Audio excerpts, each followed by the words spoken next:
ዛሬ ማለዳ ማካፍላችሁ ምንድነው ካላችሁ እግዚአብሔር በውስጤ ያስቀመጠው ነገር ምንድነው ካላችሁ የምስጋና ህይወት የሚል ነው። እግዚአብሔር በአማኞች ሲቀደስ ደስ የሚለው አምላክ ነው። የመጀመሪያ እግዚአብሔር በእኛ ሲከበር ደስ የሚለው አምላክ ነው። በማመስገናችን ምክንያት የሚመጣ መልስ ስላለ አንድ የሚበሳጭ ኃይል አለ። በጣም ብዙ አማኞችና ቅዱሳኖች ለእግዚአብሔር መስዋዕት ለማቅረብ የምስጋና መስዋዕት ለማቅረብ በጣም የሚከብዳቸው ለምን እንደሆነ ታውቃላችሁ? መገለጥና ማጋለጥ አይደለም እነግራችሁ። በጣም የሚከብዳቸው ለማመስገን የሚተናነቀን እግዚአብሔር እንዳናመሰግነው አንዳንዴ ክብድ የሚለን አይምሮአችን በጠላት ስለተሰረቀ አለበለዛ ባንደበታችን ሰይጣን ለማግሮምረም እድል ስለሰጠን ነው። ማግሮምረም ማለት በህይወታችን እግዚአብሔር ያደረከ ያለው ነገር አላውቅም ማለት ነው። ማግሮምረም ማለት እግዚአብሔር ሆይ አንተ ላይ ጥያቄ አለብኝ ማለት ነው። ማግሮምረም ማለት የጸሎታችሁን ስፍራ ይሰርቃቸዋል። ማግሮምረም ማለት የደስታ ጉልበታችሁን ይመታባቸዋል። የሚያግሮመርም ሰው ማለት ሰማይ ለሱ የተዘጋበት ሰው ማለት ነው። እግዚአብሔር የምስጋናን ተቃራኒ ያደረገው ወይንም መጽሐፍ ቅዱስ ከምስጋና ባሻገር ሌላ ሰው አያመሰግንም ብሎ ያስቀመጠው ማግሮምረም ነው። ስለዚህ ማግሮምረም ባንደበታችን ለእግዚአብሔር ኤክስ እንሰጠው፣ ማመስገን ደግሞ እግዚአብሔር ሆይ ሁሉ ጊዜ እንደምላችሁ ምስጋና ማለት ለእግዚአብሔር ሁሉ ጊዜ በህይወቴ ትክክል ነህ ማለት ነው። አሜን። ምስጋና ማለት በህይወቴ አንተ ምንድነህ? ትክክል። እግዚአብሔር ለኔ በሉ። እግዚአብሔር ለኔ የምስጋና ምንጭ ነው።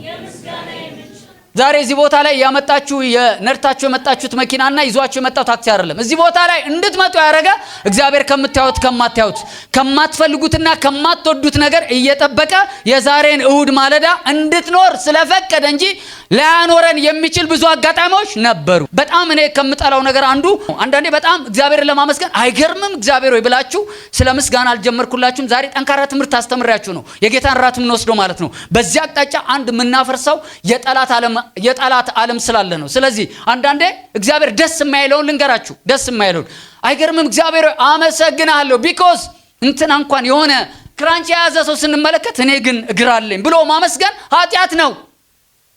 ከንትና ተነስታችሁ አይገርምም እናንተን አቤት ጎዳና ይላሉ እኔ ግን ቤት አለኝ። ከንትና ተነስታችሁ አታመስግኑ እንደንትና ስለምትሆን ማለት ነው። ዳዊት ቤተ መንግስት ውስጥ እግዚአብሔር አስቀመጠው። ከበግረኝነት ወስዶ እግዚአብሔር በዙፋኑ ላይ ያስቀመጠው። እግዚአብሔር ትዳሩን ባረከለት። የህይወት መጠበቅ አመጣለት። እግዚአብሔር ከጠላቶቹ ሰይፍ አስመለጠው። እግዚአብሔር ከማየው ከማይመለከተው ነገር ጠበቀው። አንድ ቀን ግን የመንግስት ግልበጣ በልጁ ተደረገበት። አቢሴሎም ከቤተ መንግስት አባረረው። ያ በንግስናው ይቀመጥ የነበረው ዳዊት ጥቁር ልብስ ለብሶ ወደ ተራራ ሄደ። ለዳዊት በቤተ መንግስትም እንደገና ደግሞ በምድረ በዳ የማይቀየር እግዚአብሔር አለ። እዛ ያመለከውን እግዚአብሔር ምድረ በዳ ላይ ምን ያደርገው ነበር? አሁን ምንድነው እግዚአብሔርን ለማመስገን አይገርምም? እናንተና የላቸው ምን ያለኝ እናንተና ጎሎባቸዋል እኔ ግን ትንሽ ስላለኝ እናንተና የማይ ችግር አለባቸው እኔ አይን ስላለኝ ብላችሁ ከዛት ጀምሩ። እግዚአብሔር ትክክለኛውን ምስጋናና እውነተኛውን ምስጋና ባንደበታችን ፍሬ አድርጎ የሚቀመጥበትን ነገር እነግራችኋለሁ። አሁን ግን ልነግራችሁ ፈልገው ነገር ምንድነው? እሱ በጣም ትልልቅ የእግዚአብሔር ባርኮቶች፣ አብሮነቶች፣ የእግዚአብሔር ትልልቅ መልሶች እግዚአብሔር ከኛ ጋር ሆኖ እንዲሰራ ከሚያደርገው ነገር አንዱ የሚጠላውን ማግሮምረም እግዚአብሔር አምላክ መምታት ይፈልጋል። ማግሮምረም ማለት እግዚአብሔር በኔ ህይወት ላይ ልክ ያልሆነ ነገር እያለ አልፎኛል፣ እግዚአብሔር ልክ ያልሆነ ነገር እየኖርኩኝ እግዚአብሔር የኔን ነገር አልቀየረም በሚል ዲያብሎስ እግዚአብሔርን የህይወታችን ጥያቄ አድርጎ እንደማይሰማ እንደማያደርግ ነገሮችን መለወጥ እንደማይችል እንዳናመሰግነው የተደረጉት የማንወዳቸው ነገሮች ምስጋናችንን ምን ያደርግብናል? ይሰርቅብናል። ስለዚህ እግዚአብሔር አንዱ ከሰጠን አይገርማችሁም? ቅድም እያመለክን እውነት እኮ ነው። ከመዝሙር ባለፈ ነው ናሆም እኮ የሚያዘምሩ እኮ እውነት እኮ ነው። እግዚአብሔር አለ የሚለው ሪል ነው። እግዚአብሔር አለ ማለት ሰላም ያለ፣ እግዚአብሔር አለ ማለት ጽድቅ ያለ፣ እግዚአብሔር አለ ማለት እረኛ ያለ፣ እግዚአብሔር አለ ማለት በብርሃን ነኝ፣ እግዚአብሔር አለ ማለት አሁንም ጉልበታን። ስለዚህ እግዚአብሔር አለ ማለት አብሮነቱ ህልውናው ከኔ ጋር መኖሩ ሊያሳይ የሚችል ዝማሬ ብቻ ሳይሆን ትክክል የሆነ ለእግዚአብሔር የምንሰጠው የምስጋና ምንድነው? እሱ መስዋዕት ነው። አግሮምራሚ ሰዎች ብዙ ለጨጓራ በሽታ ይጋለጣሉ። አግሮምራሚ ሰዎች ኮንፊውዝድ ከራሳቸው ጋር የሚጣሉ ከሰው ጋር የሚጣሉ ሰዎች ናቸው። የምስጋናን ህይወት የተነጠቀ ሰው አሁን እነግራቸዋለሁ። መጽሐፍ ቅዱሳዊ ምስጋና ምን እንደሆነ አሳያቸዋለሁ። በጣም በማግሮምራም የተመታ ሰው መስሪያ ቤት ውስጥ በአግሮምራም የተመታ ሰው ኮንፊውዝድ ነው። ለሙስና ይጋለጣል፣ ለክፋት ይጋለጣል፣ ትዳሩ ላይ፣ ስራው ላይ፣ ህይወቱ ላይ፣ ኮሙኒኬሽኑ ላይ ብቻ በጠላት የተጠለፈ አይምሮ ስላለው መንገድ ሁሉ የተመታ ነው። ስለዚህ ኩዌሽን ያለበት ሰው ማግሮምረም ማለት ቅድም ልክ እንዳልኳችሁ በህይወቴ ላይ እየተከናወኑ ያሉትን ችግሮች እንዴት ማስወገድ እንደምችል ባላቅም ግን ግራ የተጋባው ነኝ ብሎ ማሰብ ማለት ነው። እግዚአብሔር ግን ለቅዱሳን ከሰጣቸው በረከት አንዱ ምንድነው ስትሉ ቤተክርስቲያን ናት። ቤተክርስቲያን ማለት በቤተክርስቲያን በኩል ለእግዚአብሔር ምስጋናና አምልኮ የምናጥንለት አምላክ ስላለ ያ የምናመሰግነው ደግሞ እግዚአብሔር እንዳለ ደግሞ በኃይሉ ይገለጥልናል፣ በመልካምነቱ ይገለጥልናል። ለዚህ እኮ ነው አንተም እኔን ታመልከኛለህ እኔም ደግሞ እህለዋን ምን አደርጋለሁ ባርካለሁ፣ በሽታን ከመካከል ምን አደርጋለሁ አርቃለሁ። እግዚአብሔር የማግሮምረሚያችን ምክንያት ሳይሆን የምስጋናችን ምክንያት ነው። ስለዚህ ሰይጣንን ለማናደድ ከፈለጋችሁ ግራ የምታጋቡት ግራ የምናጋባው በአንድ ነገር ብቻ ነው። እየሆነ ያለ ነገር ሊኖር ይችላል፣ የማንወዳቸው ነገር ሊኖር ይችላሉ፣ ስሜታችንን የረበሹ ነገሮች ሊኖሩ ይችላሉ፣ ልባችንን የያዘ ሀዘን ሊኖር ይችላል፣ አንድ የተጎዳንበት ነገር ሊኖር ይችላል። ግን በዚህ እውነት ላይ ቆማችሁ እግዚአብሔር አለ ከኔ ጋር አለ ኢየሱስ አለ። አልጋ በአልጋ በሆነበት ጊዜ ሁሉ ነገር በተደላደለ በተመቻቸ ነገር ውስጥ ማንነቱ አይፈተንም። ማንነታችን የሚፈተነው ማንነታችንን የሚነካ ፕሮብሌም ሲመጣ ነው። ፕሮብሌም ሲመጣ ትዘምራለህ ወይ ነው። ችግር ሲመጣ እንዘምራለን ወይ? የሆነ የነካን ነገር ሲመጣ አሁንም እግዚአብሔር አለ እንላለን ወይ ነው? የተወሰደ ነገር ካለ እግዚአብሔር እናመሰግናለን ወይ ነው? ለምን? ምስጋናችን ድል ማምጫችን ነው። ምስጋናችን እግዚአብሔርን ትክክል ማድረጊያችን ነው። ምስጋናችን ቅባቱን ማሰሪያችን ነው። የእግዚአብሔር የምስጋና ለእግዚአብሔር የምናቀርበው የምስጋና መስዋዕት ሰማይ ለኛ እንዲሰራ እኛ ከሰማይ ጋር ህብረት እንድንፈጥር እግዚአብሔር ምክንያት አድርጎ ይሰጠናል። ስለዚህ ምስጋና በእግዚአብሔር ፊት ታላቅ መስዋዕት ነው። አንድ እግዚአብሔር ከሰጠን በረከት አንዱ ምንድነው? እስቱ የምስጋና ህይወት። ፕሬዝ ጋድ አሜን። እግዚአብሔር ከሰጠን በረከት አንዱ ምንድነው? እሱ የምስጋና ህይወት። እግዚአብሔር በእኔ አንደበት ሲቀደስ ደስ ይለዋል። ስፔሻሊ በክርስቶስ ኢየሱስ የዳኑትን እግዚአብሔር የምስጋና መስዋዕት ሊቀበል ወዷል። በእኛ ነው መመስገን ይፈልገው። አሜን። በእኛ መመስገን ይፈልጋል። በእኛ መቀደስ ይፈልጋል። ስለዚህ እግዚአብሔር አንዱ በህይወታችን ከሰጠን ነገር ምንድነው ስትሉ ምስጋና ነው። ስለዚህ እግዚአብሔር በምስጋና ይልቅ ከሆነልኝ ከተደረገልኝ ከጎደለም ከሞላው ነገር በላይ ላመሰግነው የምችል አንድ አምላክ አለ። ዘጸአት ምዕራፍ 15 ቁጥር 11 ይሄ በጣም ወሳኝ ቃል ላጽፋችሁ። ዘጸአት ስንታል? ምዕራፍ 15 ቁጥር 11 ሁለተኛ ሳሙኤል የምጽፉ ሰዎች እንዴት ታድላቸዋል። ፕሬዝ ጋድ። እናንተ የተባረካችሁ ናችሁ። እግዚአብሔር የሚጽፉትን ሰዎች አብሮ በቃ ከነሱ ጋር ኢንጆይ ያደርጋል። እግዚአብሔር ትሁቶችን ይወዳል። ቢያንበል በቃ መማር በጣም መልካም ነው። ሰምተን የምናተርፈው ነገር ብዙ ስላለ ጻፉ። መጽሐፍ በጣም መልካም። ሁለተኛ ሳሙኤል ምዕራፍ 22 ቁጥር 4 ሁለተኛ ሳሙኤል ምዕራፍ 22 ቁጥር 4 ቀጥሎ ሁለተኛ ዜና ምዕራፍ 20 ቁጥር 22 ያብስራ ግን ሁለተኛ ሳሙኤል ምዕራፍ 22 ቁጥር 4 ቀጥሎ ደግሞ ሁለተኛ ዜና ምዕራፍ 20 ቁጥር 22 የኔ በጣም ፋይቨራይት ወርድ ናት እቺ የሁለተኛ ዜና 22 ማይ ጉድነስ እነግራቸዋለሁ። ግን የመጀመሪያውን ከአብስራ ጋር እናንብብ። ዘጸአት ምዕራፍ 15 ቁጥር 11 ዘጸአት ምዕራፍ 15 ቁጥር 11 ስለ ምስጋና ነው የሚናገረው። ያብዬ አቤቱ እሺ በአማልክት መካከል እንዳንተ ያለ ማን ነው? እሺ በምስጋና የተፈራ ድንቅም የምታደርግ እሺ በቅድስና የከበረ እሺ እንዳንተ ያለ ማን ነው? ከአማልክቶች ሁሉ አንተ በምስጋና የኛ አምላክ ምን ያልክን አለ? የተፈራነ ደግሞ አለ አንተን በምስጋና ወይንም በምስጋና የተፈራ ምስጋናን የምትቀበል አምላክ ሆኖ ሳለ አለ ሲመልስ ደግሞ ሙሴ ምን አለ?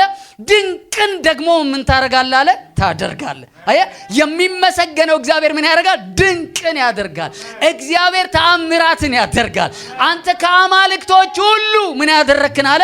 የተለየነ ብዙ አማልክቶች አሉ እዚህ የሚመለኩ እዚህ ምድር ላይ እንዲከበሩ እንዲመሰገኑ የሚፈልጉ ብዙ አማልክቶች አሉ። ለነሱ አናጥንም፣ እነሱን አናመሰግንም፣ ለነሱ የምስጋና መስዋዕት አናቀርብም። አንተ ግን በምስጋና ምን ያደረክን አለ? የተፈራነ አምላካችን በምስጋና የተፈራ ነው። እሱ ምስጋና ተቀባይ አምላክ ነው። ከዛ ደግሞ ምን ታደርጋለህ አለ? ስትመሰገን ድንቅን ታደርጋለህ። አያችሁ ምስጋና ምን ያመጣል ማለት? ድንቅ ነገር ያደርጋል። ሃሌሉያ።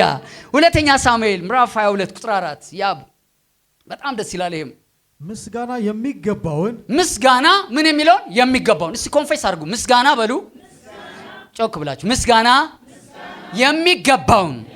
ስለዚህ ምስጋና ምን የሚለው አለ ማለት ነው? የሚገባው ምስጋና ምን የሚል አለ ማለት? የሚገባው ፕሬዝ ጋድ። ምስጋና ምን የሚገባው። ስለዚህ በቃ እንደ ሊሊ መለከፍ አለበት። እኔ ሳላመሰግነው መኖር አልችልም። እሱ በማለዳ ምስጋናዬ ነው፣ በቀትር ምስጋናዬ ነው፣ በሌሊት ምስጋናዬ ነው። እየበላው አመሰግነዋል፣ መኪና እየነዳው አመሰግነዋል፣ ቤቴ ስገባ አመሰግነዋል። በሌሊት ምስጋና የሚገባ። ስለዚህ ምስጋና የሚገባውን እግዚአብሔር እጠራዋለሁ። ከጠላቴ ከምን ከበሽታዬ፣ ከድህነቴ፣ ከችግሬ፣ ከያዘኝ ከበባ ሁሉ እግዚአብሔር ምስጋና ስለሚገባ አንተ ታድነኛለህ፣ አንተ ትጠብቀኛለህ፣ አንተ በምስጋና ውስጥ ትገኛለህ እላለሁ አለ። እሱ ከጠላቴ ምን ያደርገኛል አለ? ያድነኛል። በምስጋና ምን አለ? መዳን አለ። አሜን። በምስጋና ምን አለ? መዳን አለ። በምስጋና ምን አለ? ማለፍ አለ። በምስጋና በጠላት አለመነካት አለ። ስለዚህ ሰይጣንን ሚስኮል አድርጎ የሚጠራው ምንድነው ስትሉ ማጉረምረም ነው። አንዳንዴ ይመስላችኋል ያልደረሰባችሁ ሰዎች ይሄን አታውቁትም፣ ይሄን ፊል አታረጉትም አይደለ? እናቶች ናቸው አሁን ስለምጥ ቢናገሩ ወንዶች ማብራራት ይችላሉ። ትንሽ ይከብዳል፣ ሳይከብዳቸው አይቀርም። እናቶች ግን ያውቁታል፣ የወለደ ያቃል እንደሚሉት ማለት ነው። ፊል የዛ ነገር ውስጥ ስላለፉበት ማለት ነው። ዘ ሴም ቲንግ ምስጋና ለእግዚአብሔር መስጠት ትክክለኛ ቦታውና ስፍራ በሞላል ጊዜ አይደለም።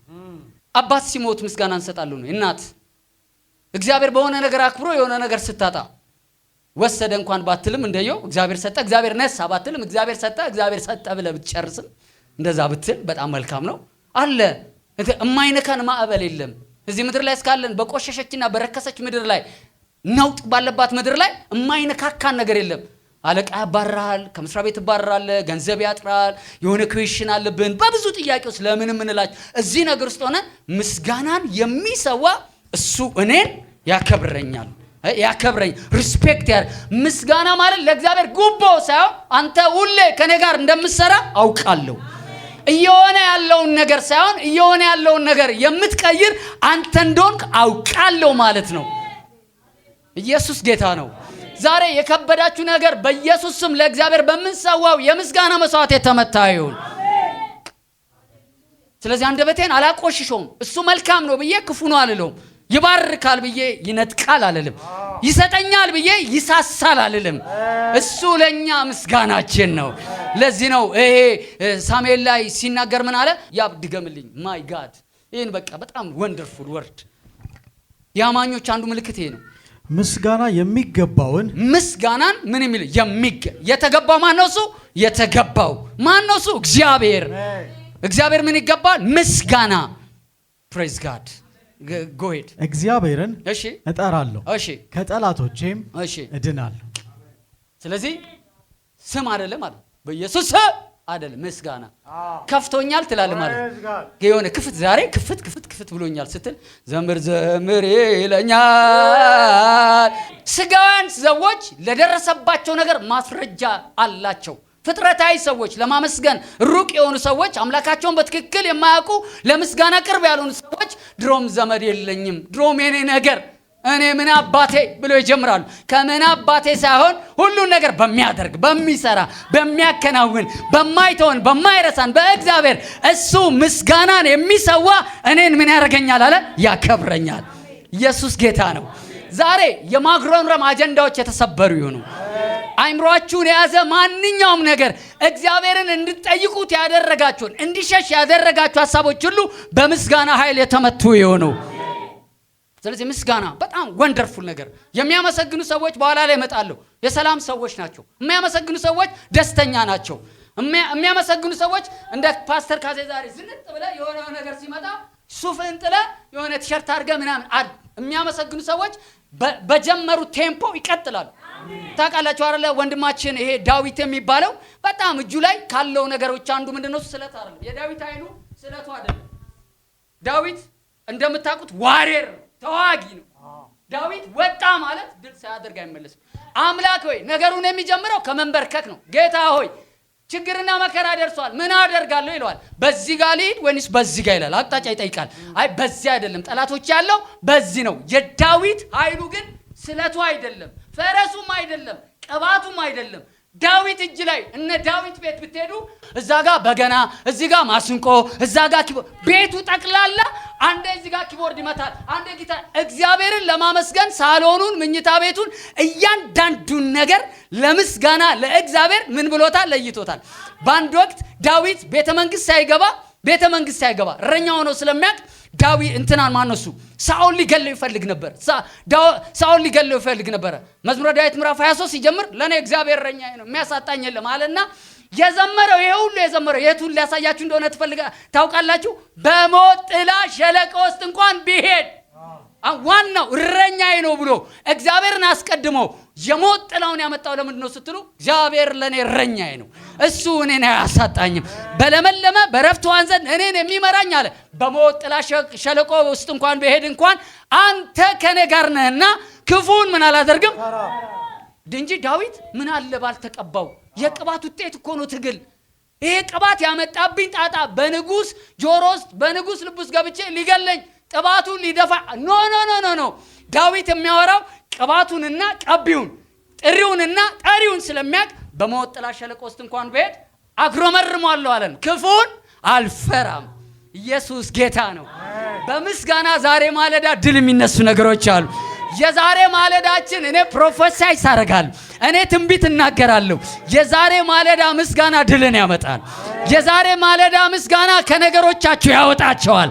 ትኩረታችሁ ችግራችሁ ላይ ሳይሆን አንደበታችሁ ላይ ባለው ምስጋናን የሚሰዋ እሱ እኔን ምን ያደርገኛል? ያከብረኛል። እኔን ያከብረኛል።